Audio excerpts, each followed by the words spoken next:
एक गांव में एक छोटा सा परिवार रहता था। उस परिवार में मनोहर, उसकी पत्नी जानकी और उनका बेटा राजू रहते थे। राजू अपने पिताजी के साथ वहीं खेतों में काम किया करता था। सब बहुत अच्छे से चल रहा था। एक दिन की बात है, जब खेतों में राजू और उसके पिताजी मनोहर काम कर रहे थे। उसी दिन गर्मी बहुत ही तेज होती है। दोनों काम करके एक पेड़ के नीचे बैठ जाते हैं और उन्हें बहुत भूख भी लग रही होती है। तो राजू अपने पिताजी से खाने का पूछता है। पिताजी, मैं खाने का डब्बा खोल लूं क्या? भूख सी लग रही है। हाँ बेटा, भूख तो मुझे भी लग रही है। चल दोनों मिलकर खाना खाते हैं। दोनों खाना खाने बैठते हैं तो गर्मी की वजह से उनको खाने में भी स्वाद नहीं आता। पिताजी, मुझे तो ये खाना खाने का जरा भी मन नहीं है। अरे बेटा, थोड़ा तो खा ले।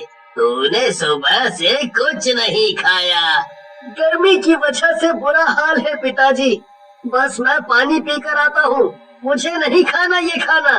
रामू गर्मी से परेशान पानी पीकर आता है और बस काम में वापस लग जाता है। थोड़ी देर में शाम हो जाती है और दोनों घर को निकल पड़ते हैं। रास्ते में राजू को एक जगह काफी भीड़ सी दिखाई देती है। राजू देखने की कोशिश तो करता है पर उसे कुछ दिखाई नहीं पड़ता। राजू वहाँ जाता है तो उसे एकदम ठंडी हवा लगती है। राजू के तो शरीर में जैसे जान पड़ जाती है। वो और आगे बढ़कर देखता है तो वहाँ एक नया ढाबा खुला होता है जिसके अंदर से वो ठंडी हवा आ रही होती है। राजू वहाँ खड़े लोगों से पूछने लगता है।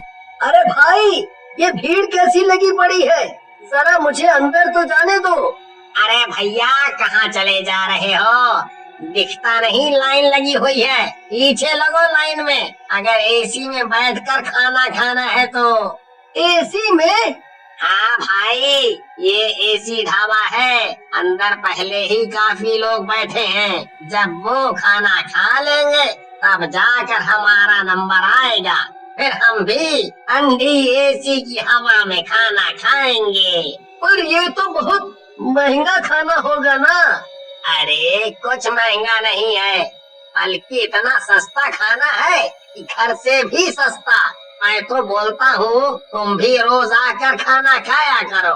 राजू तो ये सुनकर बड़ा खुश सा हो जाता है और लाइन में लग जाता है। अब वो सुबह से भूखा भी होता है तो उससे बिल्कुल सब्र नहीं हो रहा होता। अंदर जाते ही सबके चेहरे पर एक अलग ही खुशी होती है। उनके पसीने तो मानो झट से सूख जाते हैं और बस चारों तरफ ठंडी ठंडी हवा। अरे भाई, ये एसी तो बड़ी ही कमाल की चीज है। पर ये यहाँ इस छोटे से गांव में एसी ढाबा खोला किसने है? एक औरत ने खोला है। देखना, अभी आएगी वो खाना लेकर। हरिया इतना बोलता ही है कि तभी सामने से एक सुंदर सी औरत हाथों में ढेर सारी थालियां खाने से भरकर ला रही होती है। अरे जल्दी जल्दी खाना खाओ, एसी की ठंडी ठंडी हवा में गर्मा गर्म खाना खाओ। आओ आओ, जल्दी जल्दी आओ और भर पेट खाना खाओ। पेट भर कर खाओ और पैसे की जरा भी चिंता मत करो, क्योंकि यहाँ 5 रुपए में भर पेट खाना मिलेगा। हरी और बाकी लोग पेट भरकर खाना खाते हैं। हरिया के पिताजी उसका घर पर अभी तक इंतजार कर रहे होते हैं कि हरिया कहाँ रह गया। कि तभी हरिया एकदम खुश और हंसता हुआ घर में आता है। अरे तू कहाँ रह गया था? मैं कब से तेरा इंतजार कर रहा हूँ। अरे पिताजी, वो रास्ते में भीड़ लगी थी ना, वो एक औरत ने हमारे गांव में एसी ढाबा खोला है और बस 5 रुपए में वहाँ जितना मर्जी खाना खाओ। अरे मैं खुद खाकर आ रहा हूँ और इतना स्वाद खाना कि मैं आपको क्या बताऊं। मन कर रहा था कि बस खाता जाऊं। बल्कि अब आप कल से हमें खाना बांधकर मत देना। मैं और पिताजी दोनों वहीं ढाबे पर जाकर खाना खाया करेंगे। हाँ, अब तुम्हें घर का खाना क्यों पसंद आएगा? जाओ तुम दोनों वहीं जाकर खाओ, मुझे भी थोड़ा आराम मिलेगा। उस रात हरिया बड़ी खुशी खुशी मजे में सोता है और अगले दिन अपने पिताजी के साथ फिर उस ढाबे में खाना खाने जाता है। गांव के लोगों का जो गर्मी में बुरा हाल हो रहा होता है, एक ढाबा खुलने से उनको बड़ा ही सुकून मिलता है। थोड़े दिन लोग खूब ढाबे के खाने का आनंद लेते हैं। हरी भी रोज ढाबे का खाना ही खाता है। पर एक रात हरिया के पेट में अजीब सा दर्द उठता है। धीरे धीरे दर्द बढ़ता ही जाता है और हरिया जोर जोर से चिल्लाने लगता है। हरिया के माँ बाप चिल्लाने की आवाज सुनकर आते हैं और हरिया को डॉक्टर के पास लेकर जाते हैं। डॉक्टर के पास पहले ही पेट दर्द वालों की लंबी लाइन लगी होती है। लोग दर्द में तड़प रहे होते हैं और मरीजों की संख्या बढ़ती ही जा रही होती है। किसी को कुछ समझ नहीं आ रहा होता कि ये अजीब सा दर्द किस वजह से है, पर इस दर्द के बारे में बस एक को ही पता है और वो है चंपा, एसी ढाबा चलाने वाली औरत नहीं बल्कि एक खूंखार चुड़ैल। मेरी तरकीब काम कर रही है। सब लोग मेरा खाना खाकर धीरे धीरे बीमार पड़ने लगे हैं और कुछ ही दिनों में पूरे गांव में ये बीमारी फैल जाएगी, जिसका इलाज पूरी दुनिया में किसी के पास नहीं है। धीरे धीरे पूरे गांव के लोग उस चुड़ैल के एसी ढाबे का खाना खाकर बीमार हो जाते हैं और किसी भी डॉक्टर के पास इसका इलाज नहीं होता। लोगों को समझ ही नहीं आ रहा होता कि आखिर वो करे तो क्या करे।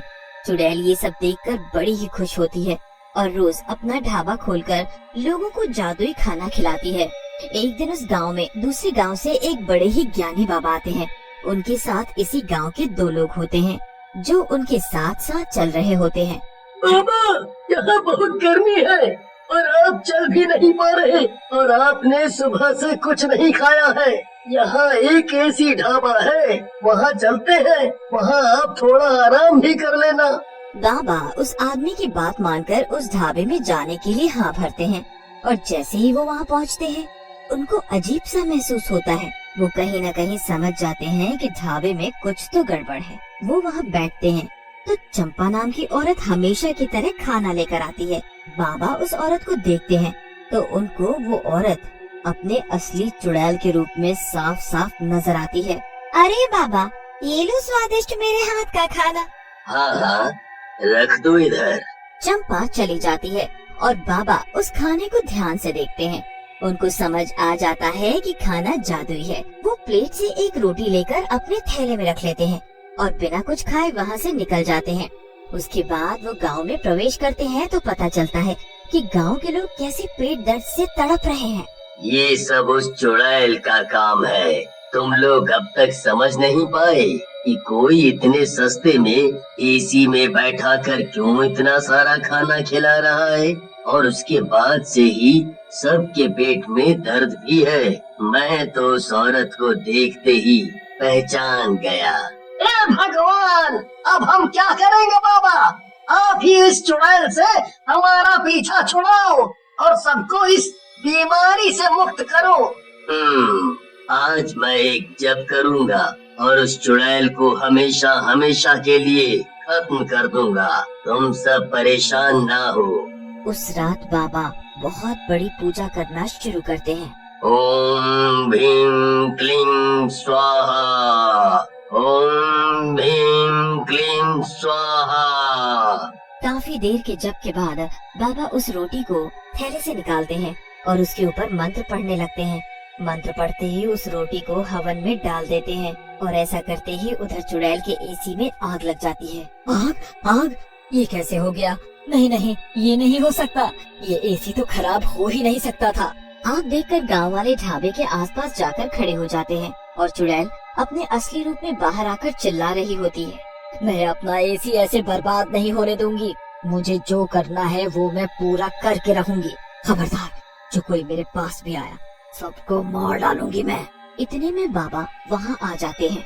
डरो मत गाँव वालों, इस चुड़ैल का जादू बस ढाबे के अंदर चल सकता है, बाहर हमारा कुछ नहीं कर सकती, और इसका ढाबा तो जलकर अभी ढेर हो जाएगा। अरे मारो इस चुड़ैल को पत्थर।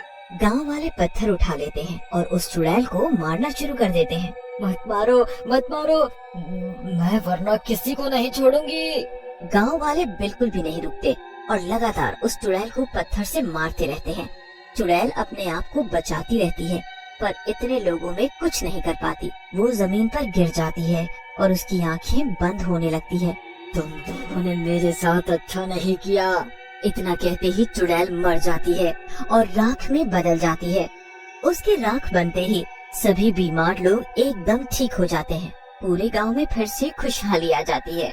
उसके अगले दिन ही गांव में बारिश होती है और लोगों को गर्मी से भी राहत मिल जाती है।